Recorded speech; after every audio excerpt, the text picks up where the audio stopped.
Hi guys, welcome back to Morant's Rants. Plenty of good information, a little bit of motivation, a whole lot of truth, no financial advice. This is a midnight stock talk, and I actually want to talk to you about GameStop. Obviously, I talk about it all the time, but I want to tell you something like the mindset, right? Like it's totally different than what you think right now. Price is at $12, $12.60, $12.50, $12.70, $12.80. Who cares? I think the price is inviting. It's where I want to be. It's not even as low as it had been, previously in the February of 2021. I saw it even lower than this, so I'm just like, all right, I'll still keep buying. I know that this is where I want to be, and I love the price. But check this out. This company or this investment is more than just an investment, right? For like Ryan Cohen, Alan Adel, and Larry Chang. Like these guys are actually working for their investment. They're working for their money. And they're not just trying to invest money and then see it triple double and be like, oh, look, we invested the right way. No, they're actually manufacturing this outcome for them in the positive. So shout out to these three guys, man. These guys on the board of directors just grinding along with the other two board of directors. When I think about it, like all the money that's gotten in on this stock from the insiders themselves, I say, man, these guys really believe in what they can do themselves. So I haven't had too many people tell me, Alan Adel's an idiot or Larry Chang doesn't know what he's doing. I haven't heard that. Of course, they tag Ryan Cohen and say he's going to rug pull, he's a this, he's that. Like they say all these things about him, and it's like it's blasphemy. It's like, well, are you serious? He's the only guy willing to work for his money, and he doesn't have to. He's a billionaire. He doesn't have to work for his supper. He literally has enough money to ride off into the sunset for the rest of his life. But this is his legacy. This is who he is. So the legacy of who Ryan is, and then the legacy of what GameStop is to a lot of us investors that actually shop at the store. So I think this is like a two-sided fight. Like this is where you want to be. If you guys don't know, like let's just say your first time you ever seen my video, you're like, what the hell's Morant's talking about? What are you rambling about? No, there's this guy out there who didn't have to buy in on GameStop and didn't have to become the CEO and didn't have to put in, 3 years of his life so far. And moving forward, he has even more, under his belt going at it. So I think it's going to be great. And I'm a believer, and maybe to a fault. Maybe people think I don't know, the forest through the trees, or I don't know what the hell I'm talking about. But then I go look at the balance sheet, and the balance sheet tells me everything I want to know. We're literally 3 weeks away, guys. 4 weeks away. So we're about 3 to 4 weeks away. And not from Thanksgiving. We're 3 or 4 weeks away from knowing just how great quarter three was, and how that transition and that turnaround from losing $94 million last year on an inflationary number in a time where they were overspending, or they were still paying off certain commitments. You're gonna find out this is gonna flip $100 million. Like, I know it. I read the book. I read the line. I understand. When you invest in a company the way we have, GameStop investors, and you've done all the due diligence on every single line of every single 10K, 10Q, any 8K that comes out, I mean, you're literally going over the SEC filings. Like, when have you ever done this before? And if you don't know how to do it, it's okay. There's plenty of people that'll walk you through it and tell you everything. But, yeah, it's phenomenal. I'm like a kid the night before Christmas, man. And I just can't believe it. I can't believe it that we're here, that we're so close.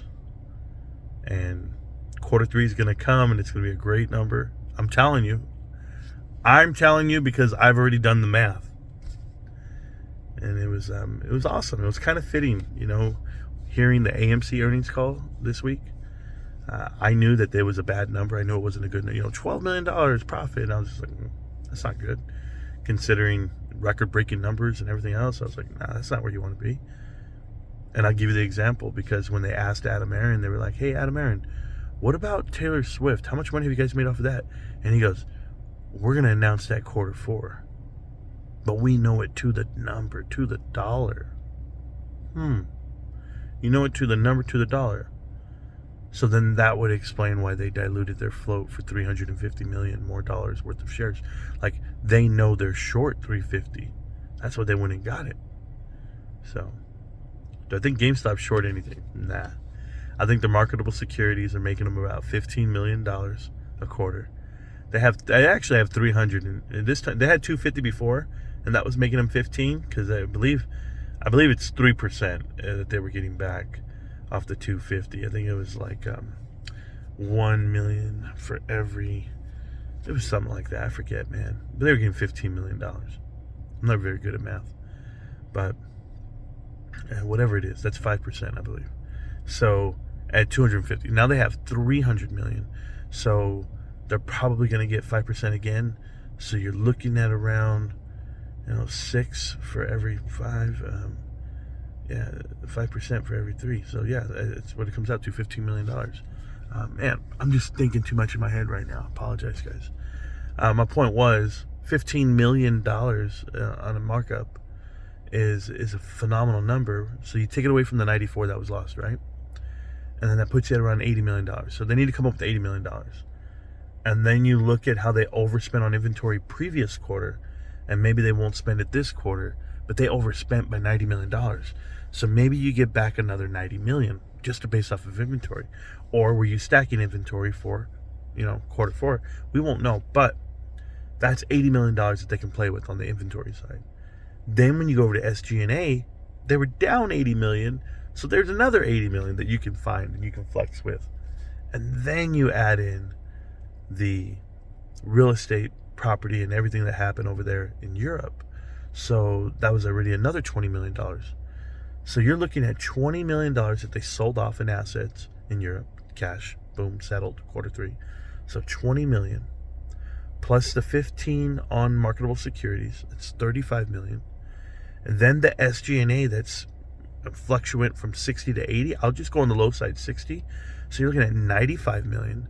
And then the inventory flex that at any time, if they just want to go half, right? Not an increase of 80, but just half, you're looking at $40 million. So you're looking at around $135 million swing on 94.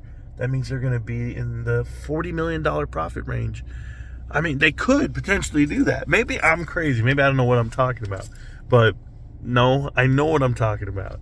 So we'll see how it all works out. I don't know. Maybe the software sales weren't so high compared to Zelda. So I'll just be fair and cut that number in half. The increase was 90 million. So maybe they only get 45 million increase. So maybe it's not as great on sales. So then we'll go ahead and take 45 million off of that. So maybe they're flat. I mean, is that possible? I'm just telling you. I'm telling you. I hope you guys listen. I hope you guys are strapped your titties in. All right. Go ahead and enjoy your night. What the hell, man? It's midnight. Tomorrow's Saturday. I got to work again. I just want to say thank you guys for everybody who pays attention and listens to the numbers, understands what's hidden in between them all. I'm around. It's GameStop, can't stop, won't stop. GameStop. See you around, millionaires. Peace.